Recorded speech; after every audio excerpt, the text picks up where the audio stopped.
Vous connaîtrez la vérité, et la vérité vous affranchira, et si donc le Fils vous affranchit, vous serez réellement libre. Jean 8 versets 32, 36. Je vous salue tous au nom de notre Seigneur Jésus-Christ de Nazareth, Yehoshua HaMashiach, que sa paix et sa grâce vous soient totalement multipliées et j'espère que vous allez bien. Voilà, nous sommes là une fois de plus pour continuer de sonner la trompette afin que les élus ne soient pas emportés à tout vent de la doctrine, car il est écrit que dans les derniers temps, quelques-uns abandonneront la foi, ils vont s'attacher à des doctrines de démons, à des esprits séditaires. Et Proverbe chapitre 11, le verset 14 nous dit: quand la prudence fait défaut, le peuple tombe. Psaume chapitre 11, le verset 3, lorsque les fondements sont renversés, les justes que feront-ils? Et voilà, nous sommes dans notre quatrième partie et nous allons avancer. Merci mes chers frères. Et on est en train peu à peu de glisser dans ce système de l'Antichrist. C'est parce que c'est de la bouche de la même personne, je l'ai entendu un jour dire: bientôt je vais commencer une école de mystère où je vais apprendre aux gens qui est Lilith. J'ai entendu les messieurs dire ça. Vous savez, Lilith, c'est qui et Lilith, c'est quoi? Dans la Kabbale juive, on ne croit pas que Ève est la première ou la femme, l'épouse d'Adam. Pour eux, ils disent qu'Adam, avant Ève, il avait une autre femme, Lilith. Maintenant, on est en train de préparer les gens aux enseignements de l'Antichrist. Et c'est ce que la Bible dit: le mystère de l'iniquité agit déjà. Ce sont les faux enseignements que l'Antichrist, avec... auront les démangeaisons d'entendre ces fables, ces choses. Tout à fait. On dit coaching, yokias. Oh, et on appelle ça révélation. On appelle ça révélation. Église. Alors j'ai entendu la même personne dire: je vous enseignerai c'est quoi Lilith. Je dis waouh. Heureusement, j'avais déjà parlé, j'ai parlé de Lilith dans Les dangers de l'humanisme, l'ouvrage qui est là. Et ce sont les mêmes enseignements qui disent même que Jésus a eu des enfants avec Marie de Magdala. Vous savez quoi? Ces gens-là, ils n'ont encore rien dit. Ils ont beaucoup de choses qu'ils appellent mystères. Que les Congolais qui nous suivent comprennent que dans peu de temps, ils vont entendre des choses formidables qui ne sont que les inspirations sataniques. Le temps est arrivé pour que le pasteur arrête de blaguer. Il faut enseigner les membres. Il faut enseigner les chrétiens qu'ils soient assidus dans la parole. C'est la seule chose qui peut aider les chrétiens à faire face. Ils viennent chercher quoi? Anouka. Ils viennent chercher quoi? Anouka, il est dit encore, la personne qui allume les bougies ce jour-là de la célébration Anouka, il est connecté à l'infini. Rappelez-vous, le premier jour, je dis ici que les Juifs babyloniens ont cherché par tous les moyens comment supprimer le nom de Yahweh. C'est comme ça qu'ils lui ont attribué plusieurs attributs. Ils n'appellent pas Dieu Yahweh, ils vont préférer l'appeler l'infini. Mais ce n'est pas Dieu, ce n'est pas Yahweh, ce n'est pas Jésus-Christ. Et l'infini, c'est une divinité satanique. Alors, ils disent que la lumière de Hanouka symbolise la sainteté. Avons-nous besoin d'une dédicace, quelconque dédicace, d'un temple? Non. Parce qu'aujourd'hui, le temple qui a été détruit n'était que le type de ce que nous avons en Jésus-Christ. Ok. Parce que toutes les cérémonies, toutes les lois cérémonielles ont été accomplis dans un seul sacrifice qui est Jésus-Christ. C'est le seul et l'unique, l'ultime autel, c'est Jésus-Christ. On n'a pas besoin d'autres sacrifices. Hanouka veut également dire que bientôt, le troisième temple sera reconstruit. Ces gens qui célèbrent Hanouka, ils ont les soucis. Et observez, ça doit toujours être des gens qui sont en alliance avec des Juifs, qui ont soit des amis, des partenaires qui les soutiennent, Juifs. Ils ont toujours un lien avec des Juifs. Ce n'est pas pour rien l'apôtre Paul, quand il s'adressait à son fils Timothée, il lui dit quoi? Je t'ai laissé à Éphèse. Avec quelle mission? Pour que les gens ne puissent pas enseigner. Pour que tu recommandes aux gens de ne pas enseigner d'autres doctrines et que les gens ne s'attachent pas aux fables juives et aux généalogies sans fin. Il a dit la même chose à Tite. Parce que Tite, il était fasciné par les généalogies juives, des fables juives. Alors en substance, il lui dit, non, toi ne t'occupes pas de ces choses. Ce n'est pas en ayant une relation avec un juif que vous allez devenir plus saint que les autres. Prêche la bonne nouvelle. Parce qu'à l'époque, les juifs, les hébreux, gardaient les registres pour que la distinction entre les tribus soit maintenue. Savez-vous qu'il y a des gens qui sont très complexés en face des gens qui prétendent être juifs? Il y a des gens qui pensent, si j'ai un ami juif, alors je deviens plus saint. Ah, je vous dis vrai. Les amis de Béni Hill. Si j'ai un partenaire, j'ai une partenaire juive, alors je deviens plus spécial. C'est ça, au fait, l'engouement vers le judaïsme, alors qui a amené beaucoup de gens dans l'erreur, dans les hérésies que nous sommes en train de décrire aujourd'hui. Hanouka veut également dire, parce que les juifs talmudiques disent ceci, que cette fête va continuer même quand le Messie va venir, même après lui. Parce que pour eux, beaucoup de chrétiens sont ignorants de cette histoire. Les Juifs n'ont jamais cru que Jésus est le Messie. Ils attendent la révélation d'un autre Messie. Et le Messie que les Juifs attendent, c'est un grand leader politique. C'est un grand leader qui va régner et gouverner le monde entier. Et la Bible, elle est claire. Quant à ça, il s'agit de l'Antichrist. Ils attendent l'Antichrist, alors quand il va se manifester, ils vont l'applaudir. Et Jésus l'a dit dans les Saintes Écritures, je suis venu, vous ne m'avez pas accepté, vous ne m'avez pas accueilli, mais quand l'autre viendra, quand l'autre vient, vous l'acceptez, vous allez l'accepter. Il parlait déjà de l'Antichrist. Exact. Mais il a ses agents. Et ce sont ces agents qui parlent aujourd'hui de l'ordre de Melchisédek. Waouh! Ce sont ces agents aujourd'hui qui parlent. Mais l'ordre de Melchisédek, on a toujours suivi ça avec l'église de Mangembo, là. OK. Des séminaires sur Alors l'ordre c'est de grave. Melchisédek. Alors c'est grave. Hein, on en parle et ça a pris même les fidèles OK. mettent certaines affiches, certains autocollants dans leur voiture, leur maison.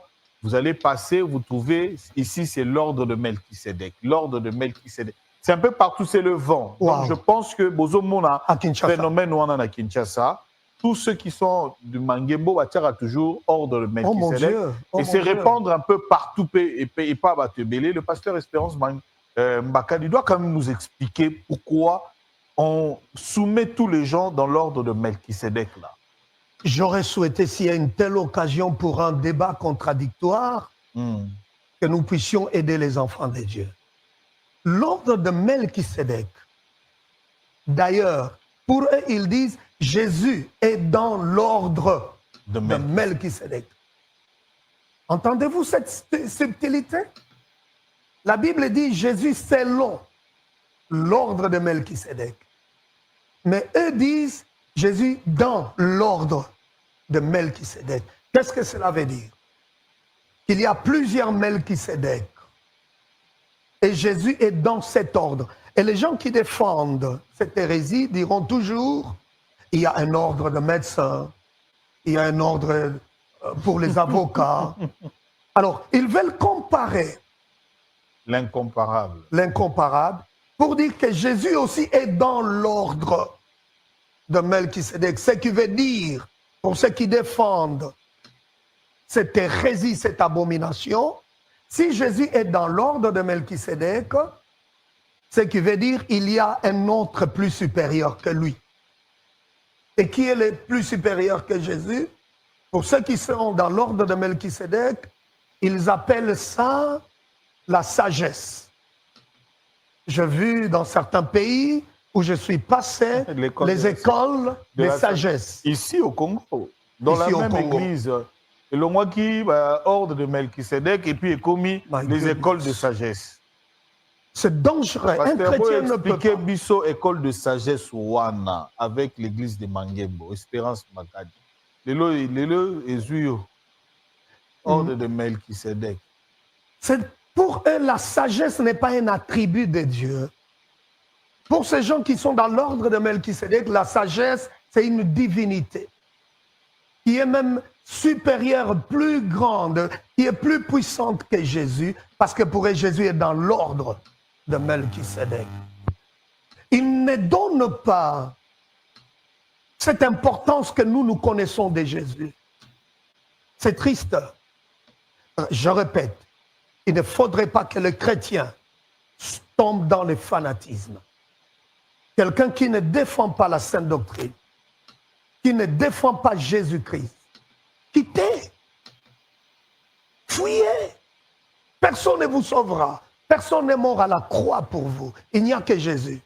Et si vous reniez Jésus aujourd'hui, parce que même Satan lui-même va se retrouver en enfer avec ses agents. Il y a des gens qui sont déjà conscients, qui savent très bien qu'ils vont finir en enfer. Mais ils ne veulent pas s'y rendre seuls. Il faut partir avec d'autres gens qu'ils recrutent. Autrefois, j'ai dit, ici, il y a des églises que vous pensez c'est une église, mais ce sont des sanctuaires de Satan. On ne peut pas placer Jésus parmi les Melchisédek. Il est Dieu. Le cérémonial qu'on a vu dans les églises, là, on étale de gens. Alors, docteur Wilson, on va passer à la deuxième partie de l'émission sur les passages abominables du Talmud. C'est quoi le Talmud? Que les gens puissent encore avoir une idée de ça. Et puis, les passages du Talmud, là. Merci. Quand on parle du Talmud, si vous vous rappelez le premier jour ici, nous avons dit que dans les écoles rabbiniques, on dit que le jour où Dieu a donné la loi écrite à Moïse, à côté il y avait une autre loi. C'est la loi orale. Et cette loi orale est transmise depuis Moïse par une succession d'éminents rabbins célèbres. C'est la loi orale. Et cette loi orale, on appelle autrement la loi sur les lèvres. C'est la Kabbale juive.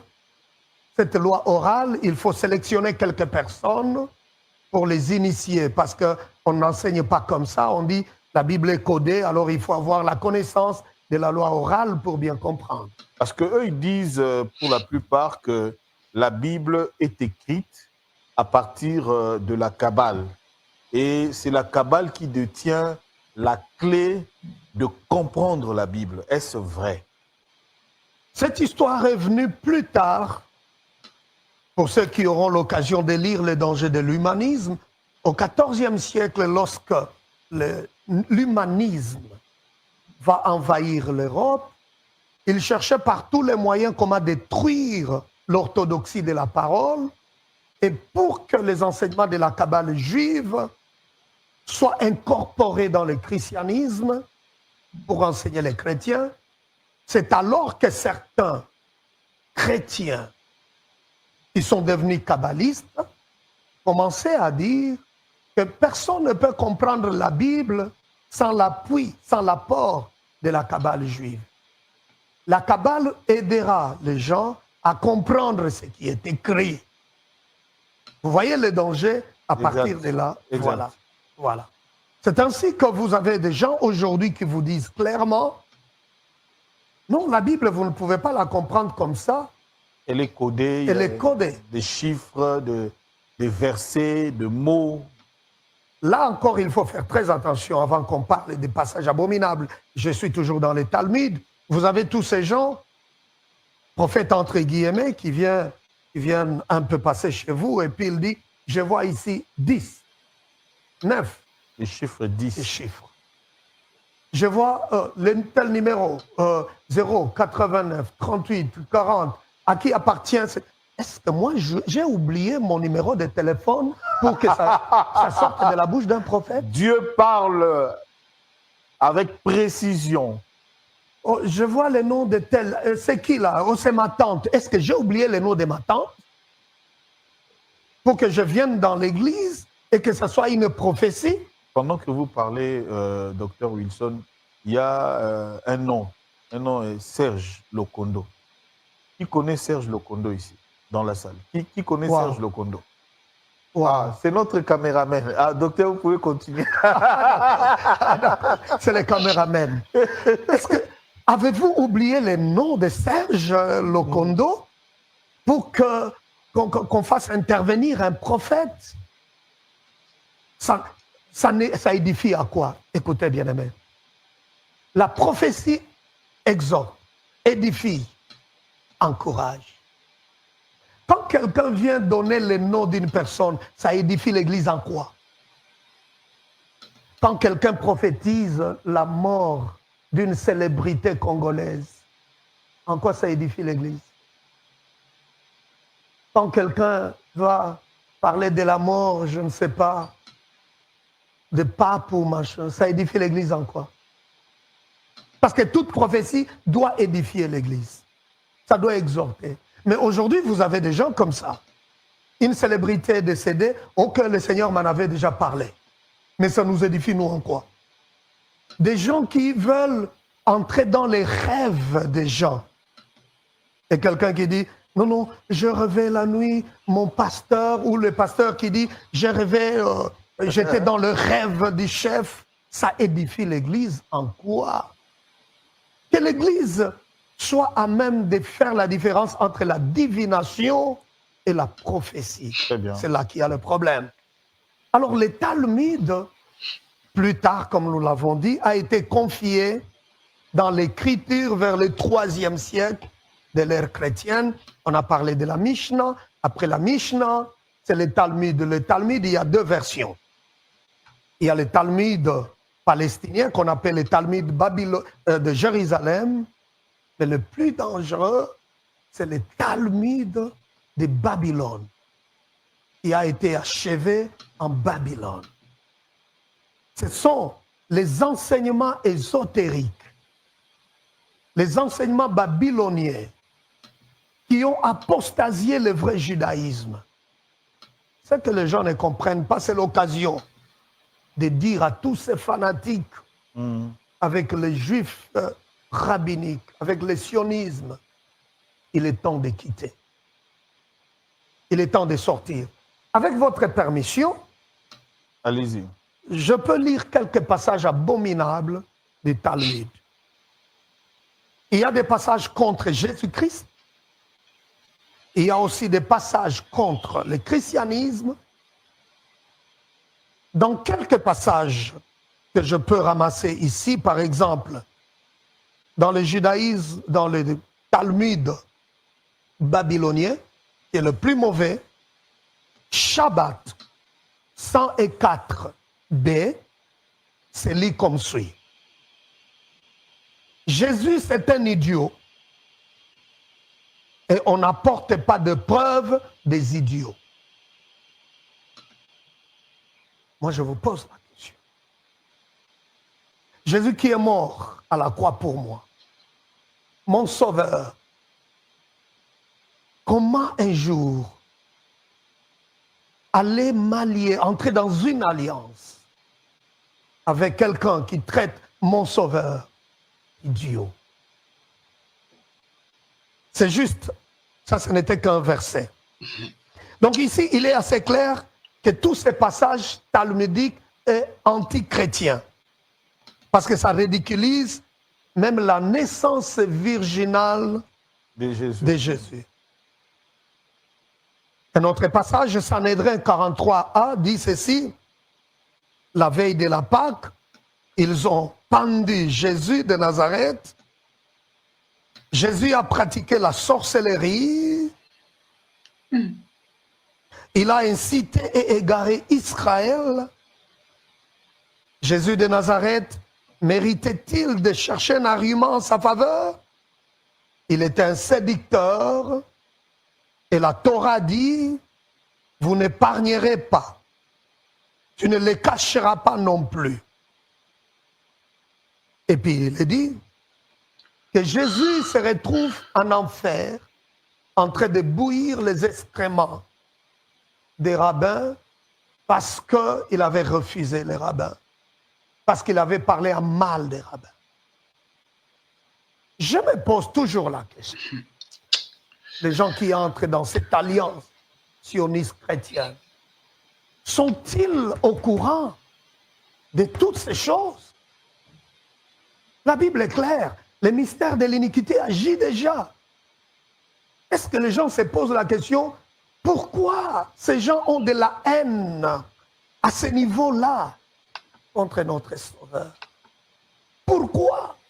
Tout simplement parce qu'il est Dieu. Tout simplement parce qu'il est le Sauveur. Et il y a plusieurs passages comme ça. Un autre qui dit, verser le sang des impies est un sacrifice acceptable pour Dieu, qui sont les impies. Pour les Juifs talmudiques, les Juifs babyloniens, les impies sont les chrétiens. Ils ne peuvent en aucun cas aimer un chrétien. Frère, croyez-moi. Si vous voyez quelqu'un qui se dit pasteur, entrer en alliance avec les soi-disant rabbins, il n'est pas chrétien. Il est dans le syncrétisme. Il est dans l'abomination. Et même vous sacrifier comme vous êtes là, pour lui, c'est rendre un culte à son Dieu. Il n'a plus le cœur humain. Je ne peux pas hésiter. Nous avons l'occasion de dire à tous ceux qui se rassemblent dans ces sanctuaires de Satan de quitter. Anouka. Oui. Et il est dit dans Talmud Sanhédrin 57a, si un juif tue, ce n'est pas moi qui dis, c'est leur littérature. Si un juif tue un non-juif, il ne sera pas condamné à mort.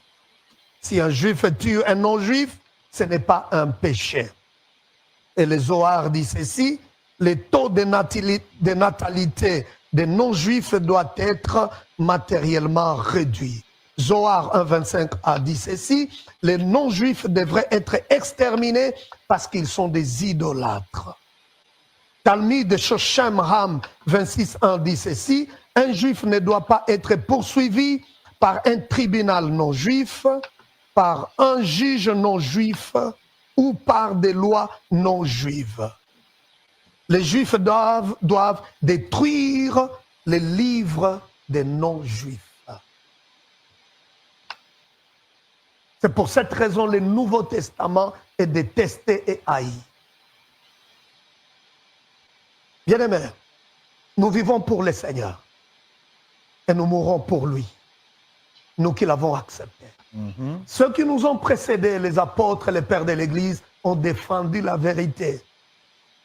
Mais aujourd'hui, le christianisme veut être confortable, stable dans les matériels. Ça n'a rien à voir avec le christianisme. Merci, docteur. Mais je vais quand même poser une dernière question, puisqu'on est vraiment vers la fin. On a fait 3 jours ici d'enseignement. Les gens ont compris de révélation. C'est que vous appelez des révélations. Non, ce sont les Écritures qui en parlent, qui vous disent voilà ce qu'il faut faire. Il faut toujours lire tous les livres. suivre tous les enseignements. À l'église, partout vous pouvez vous retrouver à la lumière de la Bible. Seule la Bible, qui est la parole de Dieu, peut vous aider à comprendre. Ce qu'on dit là, c'est faux. Ça ne remplit pas les conditions. Vous comprenez? Une question, parce que quelqu'un a appelé pour poser la question qui dit, il est allé dans une église. Cette église à Bandal précisément, ça se trouve derrière l'église de Mangem. J'ai un prophète. Il y a trop de prophètes au Congo, apparemment. Bon, lui, c'est un big. C'est le plus grand. Donc, le Congo produit beaucoup de prophètes. Des big prophètes. Wow. Alors, il dit, on lui a demandé de faire, si c'est autant de jours de prière, on lui a présenté un calendrier qu'on appelle le calendrier angélique. Ça, je le dis. Merci. Calendrier angélique. Et on lui a dit, de telle période à telle période, pour que ça puisse agir, il faut appeler tel ange. Et puis on lui a présenté, il y a six anges, hein, quelque chose. On lui a dit, il faut toujours être en contact avec, pendant cette période ici. Oui. Pendant cette période ici, je crois que ça va commencer à partir du 20 ou 21 mars. Il faut consulter l'ange Géliel et parler aussi à l'ange Sitaïel, quelque chose comme ça. Exact. Et vous aurez de réponses à vos prières. Et vous aurez des résultats. Et on lui a dit, tu pourras maintenant activer à partir de là ton ange de naissance. On va terminer avec un ange de naissance, activer, entrer en contact avec cet ange-là, comment opérer, commander, tu peux arriver à commander les anges. C'était ça l'enseignement qu'on lui avait donné. Il a eu peur, il est venu me voir. Voilà. Il dit,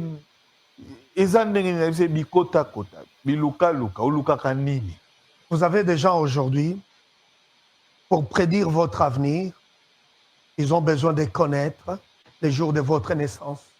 Astrologie. Astrologie. Vous êtes né quel jour, à quelle heure? Et puis, vous avez ce développement dans les enseignements sataniques qui parlent. Vous pouvez entendre quelqu'un dire, le thème du séminaire, c'est la guerre des étoiles. Votre étoile est combattue. Alors, il faut récupérer l'étoile. Bien-aimé, le Seigneur Jésus n'a pas déposé la destinée d'un homme dans les étoiles. La destinée, votre destinée, la mienne, c'est entre les mains du Seigneur. Pour que le Seigneur bénisse quelqu'un, il ne va pas consulter les jours. Vos vies sont cachées dans le lieu céleste en Jésus, c'est ça? Tout à fait. Il n'a pas le temps de consulter votre passé, la date, les jours, l'heure. Vous êtes une nouvelle créature. Alors ça devient l'astrologie. La numérologie, c'est satanique. C'est la même chose avec cette histoire qu'on appelle l'angéologie dans les sacerdoces. En fait, il s'agit des sacerdoces sataniques, pas les sacerdoces universels. Vous avez cité un nom là, l'archange Géliel, Raziel. Parce que pour eux, ce sont des noms qui ne sont pas mentionnés dans la Torah, dans la Bible. Mais tous ces noms-là, comme vous les citez, c'est dans les Talmuds et dans les Zohar. Parce qu'il y a de ces archanges, il faut prier les archanges pour que vous soyez guidés. Mais la Bible dit quoi? Tous ceux qui sont conduits par l'Esprit de Dieu sont fils de Dieu. Pas ceux qui sont conduits par les anges. Avez-vous compris cette différence? C'est quand même très important. Je suis conduit par l'Esprit de Dieu. Pourquoi? Le jour où le Seigneur Jésus est parti, il a promis que le Saint-Esprit viendra parce qu'il va continuer à agir à travers son esprit dans l'Église, en moi. Je n'ai pas besoin d'être conduit par un ange.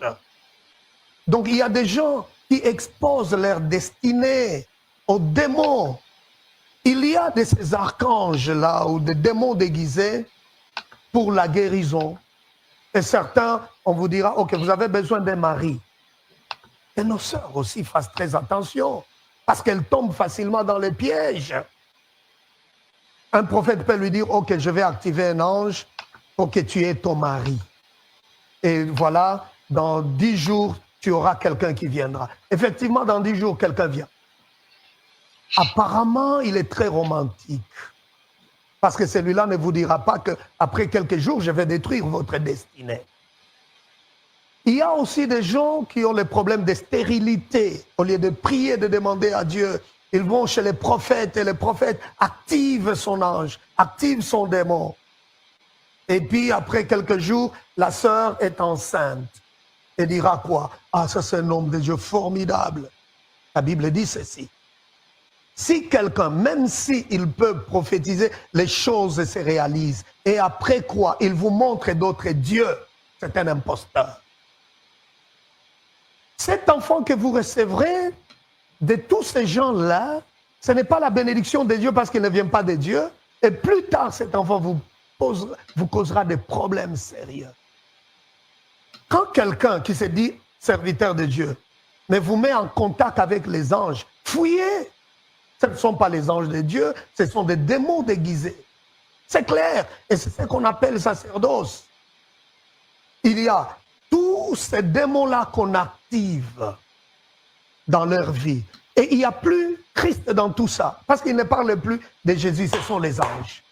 Jésus n'a plus de place. Voilà les dangers avec cette histoire de sacerdoce mal compris, du judaïsme talmudique babylonien qui détruit la foi des gens. Merci beaucoup, Dr Wilson. Alors, les gens appelés, ils veulent s'en procurer. Comment ils vont faire pour avoir le livre, les deux? Et c'est à combien? Voilà. Et votre numéro de téléphone aussi, vous pouvez donner parce qu'ils vont vous appeler eux-mêmes pour venir s'en procurer. D'accord. Le numéro que j'utilise à Kinshasa, c'est le 089 38 40 729. C'est le numéro que j'utilise ici. Alors, un exemplaire, c'est à 10 $ seulement. Okay. Parce que le souci, quand bien même il y a plusieurs pages, les soucis, c'est de propager le message du Seigneur. Pour vous permettre encore d'imprimer. D'imprimer, parce que les gens en ont besoin. OK. Ouais. D'accord. Merci beaucoup, Dr Wilson. Vous avez été nôtre pendant 3 jours pour dénoncer et défendre l'Évangile vis-à-vis de ceux qui détruisent aujourd'hui la saine doctrine, mais ils ne pourront pas le faire puisque la parole du Seigneur est aux alaka ka église zaka likolo na yango. Merci de votre disponibilité et nous aurons eu le temps. Et voilà, mes chers frères et sœurs, nous sommes arrivés à la fin de cette partie et notre rendez-vous est pris dans quatrième partie. Et l'objectif, c'est juste de nous faire, voilà, c'est de réveiller le peuple lydier, comme le docteur vient de dire, parce que l'Église est vraiment infiltrée. Et vraiment infiltrée, il nous faut vraiment faire très, très attention. Sinon, mes chers frères et sœurs, nous allons adorer un autre Dieu. La Bible dit, et dans Galates chapitre 1er, le verset 6 jusqu'au verset 9e, c'est le verset que nous connaissons tous. Et si un homme vient de vous enseigner un autre évangile, il ne faut pas le recevoir, qu'il soit anathème, parce qu'il n'y a pas un autre évangile. Je peux même le prendre ici à côté. Galates, non, je prends des Jean chapitre 1, il y a à partir de son verset 8e, de 2 Jean chapitre 1er, le verset 8, il est écrit, prenez garde à vous-même, afin que vous ne perdiez pas les fruits de votre travail, mais que vous receviez une pleine récompense. Quiconque va plus loin et ne demeure pas dans la doctrine de Christ n'a point Dieu, et celui qui demeure dans cette doctrine a le Père et le Fils. Et si quelqu'un vient à vous et n'apporte pas cette doctrine, ne le recevez pas dans votre maison et ne lui dites pas sali. Donc, si quelqu'un vient vers vous ne vous portez pas la doctrine de Christ. C'est pour cela qu'il est important que nous soyons enseignés. Il est important que les serviteurs de Dieu puissent enseigner à la place de mettre voilà, des motivations, voilà, des prêches de motivation, mais enseigner les enfants de Dieu comprennent et connaissent réellement ce qu'est la doctrine de Christ. Dans des jours qui viennent, si le Seigneur nous accorde la grâce, j'enseignerai sur les différentes sortes de doctrines, voilà, dans la Bible, afin que les enfants de Dieu connaissent ce qu'est réellement la doctrine de Christ.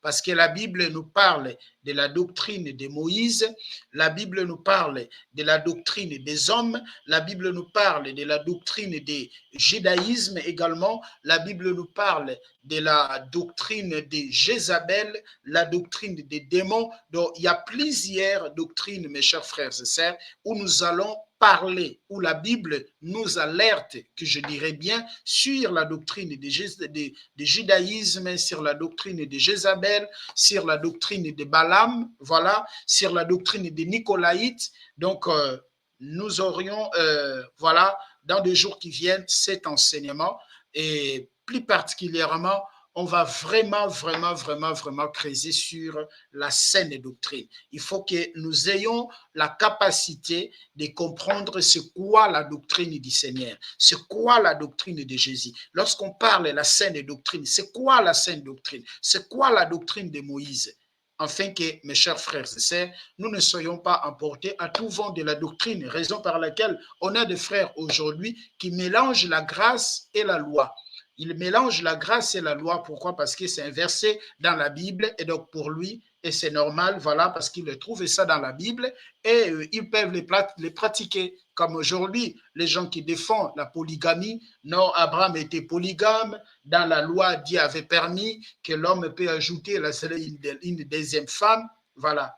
Ils vont vous prendre Exode chapitre 21, les versets 10 à 11, voilà, c'est dans la Bible. Dieu a permis d'ajouter une deuxième femme, mais ça, c'était la loi de Moïse. Mais que nous dit la doctrine de Christ? Je pense que c'est important.